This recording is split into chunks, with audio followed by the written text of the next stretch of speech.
मुंबई महानगरपालिकेमध्ये अजितदादांचे शोक प्रस्तावाच्या वेळी गोंधळ झालाय। भाजपचे नगरसेवक नवनाथ बन शोक प्रस्तावावर बोलत असताना ठाकरेंच्या नगरसेवकाकडून गोंधळ घालण्यात आलाय। नवनाथ बन यांनी धाराशिव येथील 2019 सभेचा उल्लेख करत असतानाच अजित पवार यांनी स्वतःच्या पदाधिकाऱ्यांना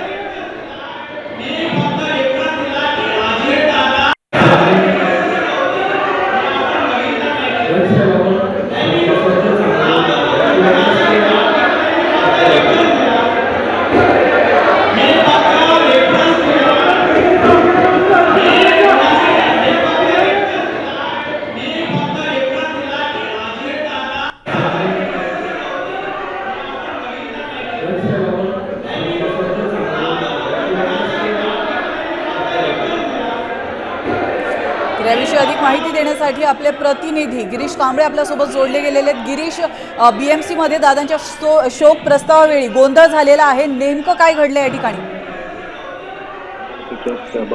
सभेवेळी अजितदादांचा शोक प्रस्ताव होता आणि नवनाथ बन जे भाजपचे नगरसेवक आहेत त्यांनी शोक प्रस्ताव बोलत असताना अजित पवार यांचा 2019चा उल्लेख करत पंतप्रधान नरेंद्र मोदी यांच्यावर जी टीका केलेली होती त्यावर दादांनी आक्षेप घेतलेला होता। मात्र काही जण आजही अॅनाकोंडा बोलतात असं नवनाथ बन यांनी उद्धव ठाकरेंचं नाव न देता भाष्य केलं। यावरच आक्षेप घेत ठाकरे गटाचे नगरसेवक रमाकांत रहाटे, हरिशास्त्री आणि इतर सर्व नगरसेवकांनी आक्षेप घेतलेला आहे।